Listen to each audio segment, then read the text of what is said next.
Hi guys, welcome back to my channel. Now आपने thumbnail तो पढ़ ही लिया होगा कि पार्ट 2 है ये सोलर रूफटॉप फाइनेंस जो यूग्रो का है।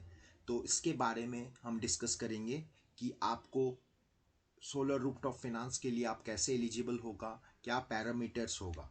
ठीक है, तो चलिए शुरू करते हैं वीडियो को। आप मेरे स्क्रीन को देख पा रहे हैं। सबसे पहला आ जाता हूँ प्रोडक्ट के डिस्क्रिप्शन के पार्ट में मैं। प्रोडक्ट का जो डिस्क्रिप्शन है वो है solar roof finance is a type of finance available to SME looking to install solar panels for a commercial use। अगर आप कमर्शियल यूज के लिए इंस्टॉल करना चाहते हैं कोई भी solar panel MSMEs, the financial option aim to make solar energy most accessible and affordable, okay, allowing people to adopt renewable energy solution with bearing entire financial burden of fund, okay।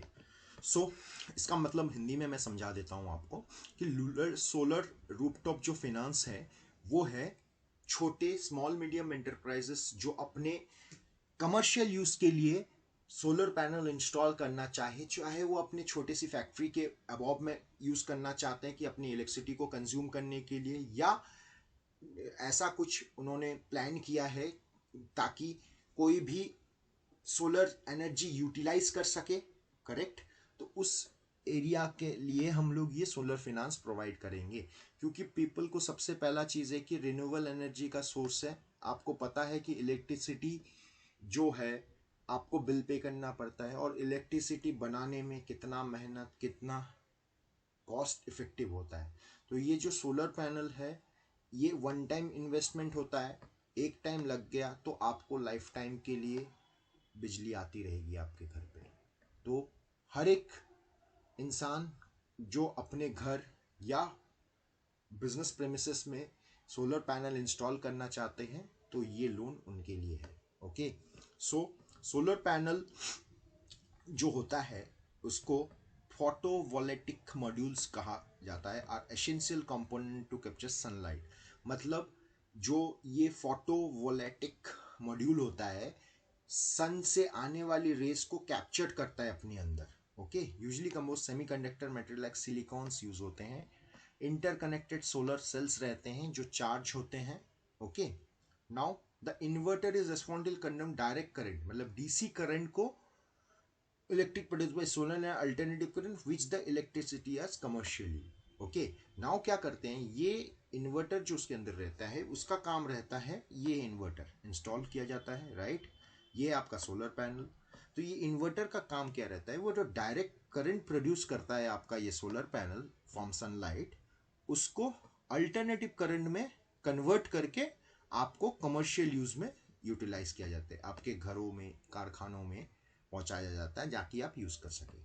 Okay, now mounting structure जो होता है उनका, जैसे solar panel जो आप roof में लगाते हैं, रूफ टॉप में लगाते हैं, कहीं भी आपका वैकेंट लैंड है वहाँ पे आप करना चाहते हैं, एग्रीकल्चर लैंड है वहाँ पे आप अपना करना चाहते हैं एक एरिया को लेके, तो उसके लिए एक स्टैंड रहता है, राइट। ये वाला जो होता है उसे कहा जाता है mounting structure. This framework is support the secure solar panel rooftop and panel position and optimal signal receive sunlight. तो ये एक ऐसे पोजीशन में उसको सेट किया जाता है कि बहुत जन सोचेंगे कि ये तो ऑब्वियसली इसको लगाने के लिए नहीं, इसका जो सेट किया जाने का जो तरीका होता है उसके ऊपर ही डिपेंड करता है कि सोलर पैनल आपका कितना सनलाइट कंज्यूम करेगा, राइट। जितना कंज्यूम कर पाएगा उतना ही कन्वर्ट करके इसको दे पाएगा ना। तो ये बड़ा ही वाइटल रोल प्ले करता है सोलर पैनल से इलेक्ट्रिसिटी प्रोड्यूस करने के लिए, क्योंकि ये अगर आपका सही तरीके से पोजीशन नहीं हुआ तो आप सोलर एनर्जी कंज्यूम नहीं कर पाएगा आपका सोलर पैनल। ओके, नाउ ये तो जानकारी दे दिया जो सोलर पैनल क्या होता है, रूफटॉप क्या होता है। बेसिकली जो अपने घरों पे रूफटॉप्स लगाना चाहते हैं या अपने फैक्ट्रीज आउटलेट्स में लगाना चाहते हैं तो उनके लिए, बट जो ऑलरेडी इस इंडस्ट्री में जुड़े हैं, ऑलरेडी इस इंडस्ट्री के बारे में नॉलेज है, उनको बताने का ये सारे में कुछ नया नहीं है, हर कोई जानते हैं। तो प्रोडक्ट का कमर्शियल में आ जाता हूँ। रेट ऑफ इंटरेस्ट जो रहेगा वो है 16% का रहेगा। प्रोसेसिंग फी है 1% प्लस जीएसटी। जीएसटी जो होता है फिनेंशियल इंस्टीट्यूशन का कोई भी 18% होता है, ठीक है। फिनेंशियल प्रोडक्ट चाहे आप कोई भी परचेस करें तो आपको 18% जीएसटी देना पड़ता है। नाउ इंश्योरेंस पेनिट्रेशन वो 1.5% का रहेगा, मैंडेटरी एसेट इंश्योरेंस रहेगा, sum insured, cost of solar panel accessories are per invoice के ऊपर ही वो रहेगा। तो बेसिकली इंश्योरेंस जो कटा जाता है वो आपके on the basis of the product के ऊपर ही दिया जाएगा, ठीक है। सो नाउ आ जाता हूं कि solar rooftop panel, what is solar rooftop panel, ठीक है। The solar rooftop panel refer to the installation of solar panel on the roof of building or a structure to generate electric from sunlight. Okay, they can be installed whatever there in a good sunlight available. This panel captures sunlight and convert into usable electric power and providing eco-friendly and sustainable energy source. They come in all size from 1 kilowatt to 10,000 kilowatt. They are suitable for all Indian houses, factories, commercial premises and shops. Okay, so solar panel के बारे में, तो solar panel में क्या रहता है कि solar cell रहता है, सोलर का मॉड्यूल रहता है, फिर वो इन्वर्टर रहता है जो कन्वर्ट करता है। Now solar panel, what is solar panel? Solar panel जो मैं आपको फिर से बता रहा हूँ, सोलर पैनल रूफटॉप पैनल ये होता है कि जो भी अपने बिल्डिंग के स्ट्रक्चर होता है उसको इंस्टॉल किया जाता है सोलर पैनल को अपने रूफ के बिल्डिंग के ऊपर टू जनरेट इलेक्ट्रिसिटी। कहां से? सनलाइट से, जो एकदम नेचुरल है। सो इसको अगर आप गुड सनलाइट के एबिलिटी में लगाया गया तो ये पैनल क्या करेगा, ज्यादा से ज्यादा सनलाइट को कैप्चर करके कन्वर्ट करेगा आपको इलेक्ट्रिकल पावर में and providing you the sustainable energy source. मतलब आपके लिए एकदम सस्ता और नेचुरल इलेक्ट्रिसिटी प्रोड्यूस करेगा ये solar panel.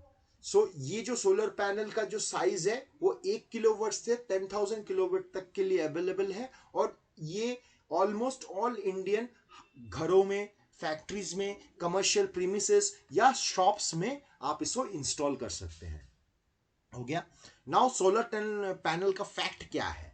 Solar panel kilowatt rate in India is anywhere between 38,000 to 45,000 per kilowatt. जो रेट रहता है वो क्या रहता है, किलोवाट के हिसाब से रहता है, वो 38,000 से 40 पर किलोवाट रहता है, सोलर पैनल का रेट रहता है।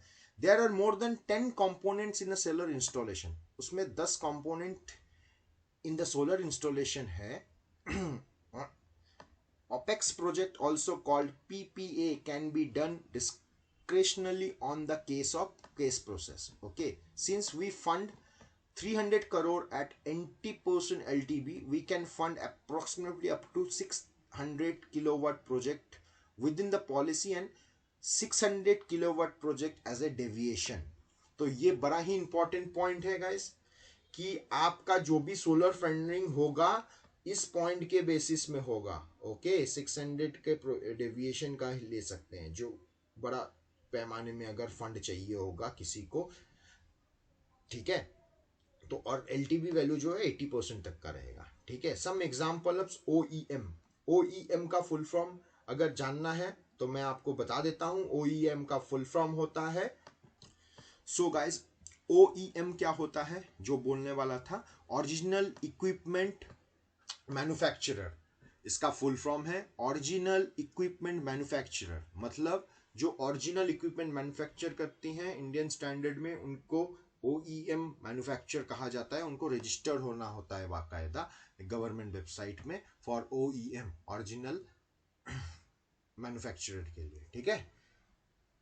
सो ये बड़ा इंपॉर्टेंट चीज है कि कोई भी जगह से आप सोलर पैनल खरीदे उनकी कंपनी ओईएम रजिस्टर्ड होनी जरूरी है इस फंडिंग के लिए, ठीक है। So some of the solar companies जो ओईएम रजिस्टर है, यूटीएल सोलर, ओके, लाइटगार्ड सोलर, रेडिगंट solar, Tata power solar roof, Jakson है, वारी है, ठीक है। तो ऐसे बहुत सारे कंपनीज हैं जो आपका ओईएम रजिस्टर्ड है, तो उनको हम फंडिंग प्रोवाइड करते हैं। ओके, नाउ क्विकली प्रोडक्ट के पैरामीटर्स में आ जाता हूं।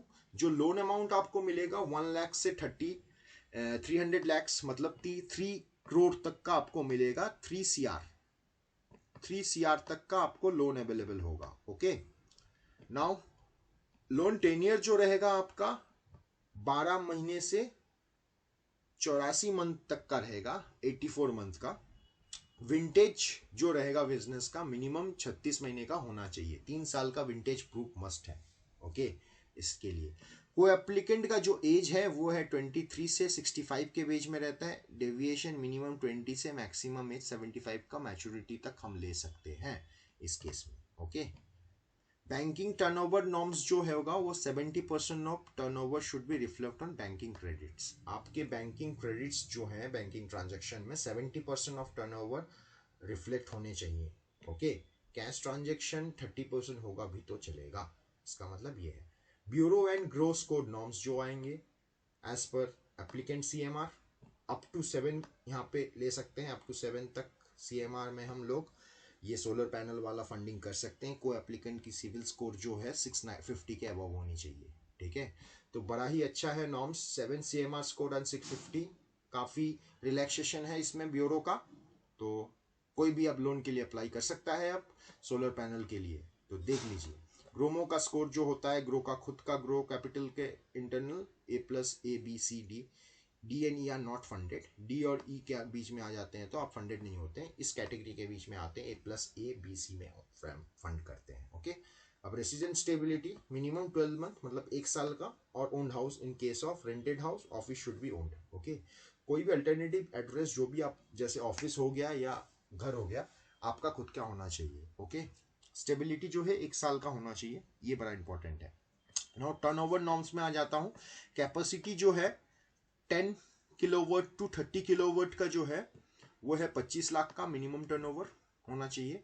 30 किलोवाट से 75 किलोवाट के लिए तो मिनिमम टर्नओवर 1 CR होना चाहिए। अबव 75 किलोवाट का चाहिए होगा तो उसको 2 CR मिनिमम मतलब 200 lakhs will be the minimum turnover. Okay, LTV of total project cost, अगर उस LTV कितना परसेंट दिया जाता है, तो मैंने पहले ही कहा था कि इसे हम LTV 75% LTV लेते हैं। तो 75% जो मैक्सिमम LTV लिया जाता है टोटल प्रोस का, solar panel, inverter, accessory and installation के चार्जेस को मिला के। Down payment receive 25% should be collected from verified and also 20% should be own contribution. Okay, ये जो 25% है आपकी खुद की कंट्रीब्यूशन होनी चाहिए, और ये 75% तक का हम LTV फंडिंग कर देंगे Ugro. Okay, now basic document क्या चाहिए होंगे, KYC डॉक्यूमेंट होंगे, पैन, एप्लीकेंट के कोवाई, उदय, मध्य, आधार, बिजनेस विंटेज प्रूफ 3 साल का होना चाहिए, पहला ही इंपॉर्टेंट है। तो 3 साल का ट्रेड लाइसेंस, 3 साल का GST भी दे सकते हैं। लेटेस्ट 12 मंथ के bank statements of current account and savings accounts, all accounts के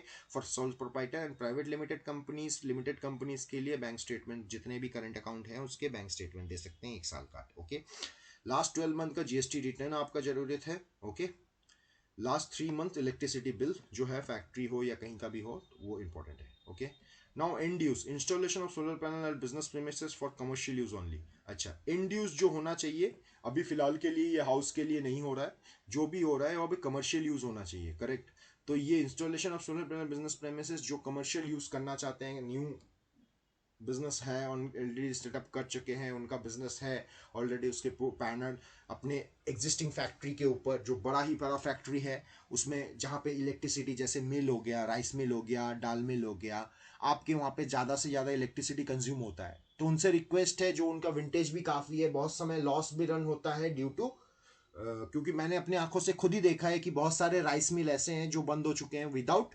गेटिंग फंड्स प्रॉपरली। ओके, जो उनका क्योंकि बहुत समय होता है कि राइस स्टॉक में रह जाता है, बहुत सारे दिक्कत आते हैं, वेदर्स के भी इश्यूज आते हैं, तो उस केस के लिए आपका मिनिमम 1 लाख से 1.5 लाख तक का इलेक्ट्रिक बिल आता है बिना, अगर मशीन चलता है आपके राइस मिल वगैरह में, बेयर मिनिमम मैं बता देता हूँ।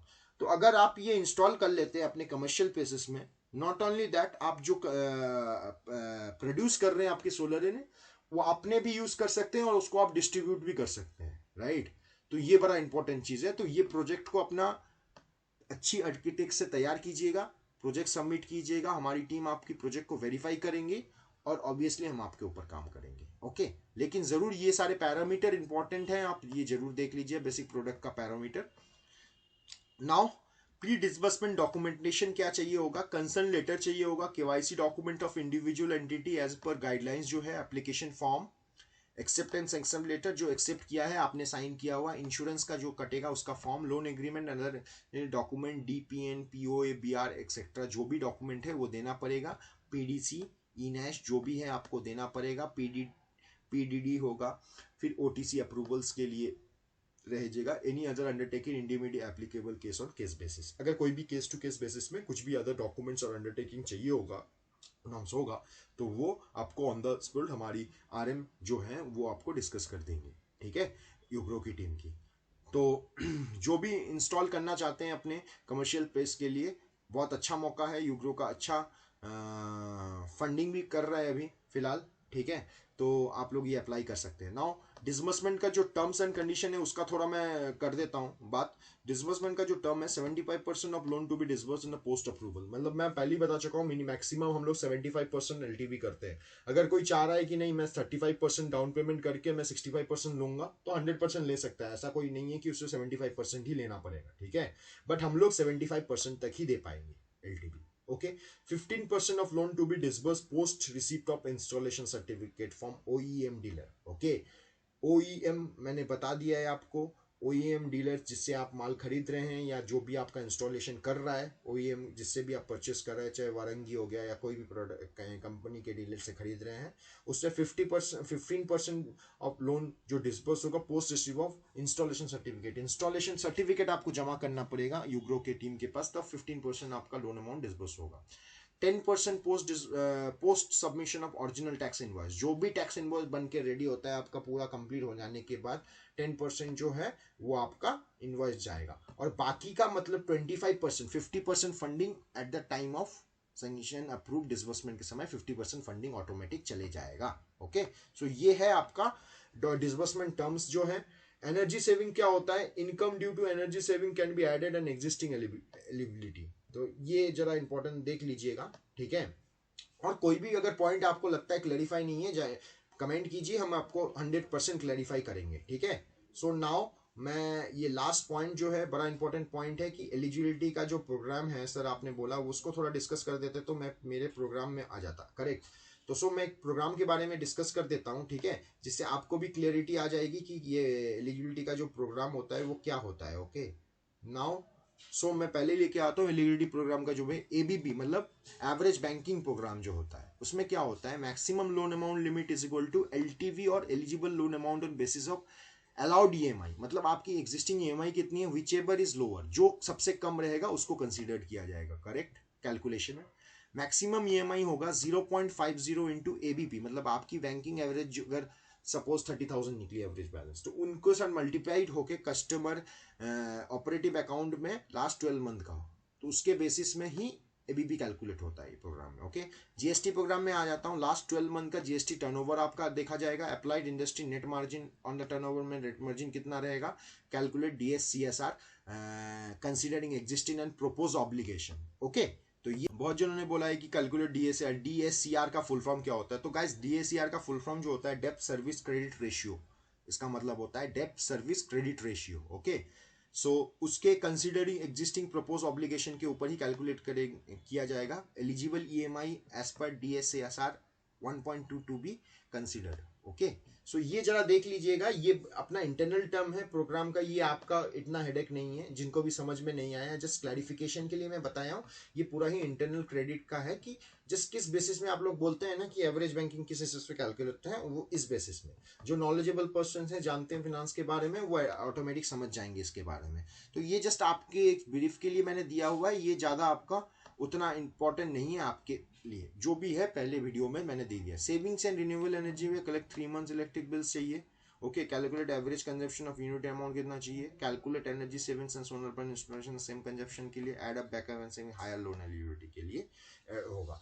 ये रिन्यूएबल एनर्जी के लिए जो उनका ऑलरेडी एग्जिस्टिंग बिजनेस है सोलर का, इनके लिए एलिजिबल है। तो गाइस आशा करता हूं कि आपको ये वीडियो अच्छा लगा होगा। तो कोई भी अगर आपको लगता है कि कोई भी चीज़ आपको अगर मिसिंग है तो काइंडली कमेंट में डालिए। मैं चाहूँगा कि मैं जो वीडियो भी नेक्स्ट लाऊंगा तो उसमें मैं इसको कवर अप करूँगा, क्योंकि ये पार्ट 2 है, पार्ट 3 एंड पार्ट 4 भी आएगा। तो keep subscribe my channel, like को हिट कीजिए और अपने दोस्तों बिजनेसमैनों को शेयर कीजिए। Thank you guys.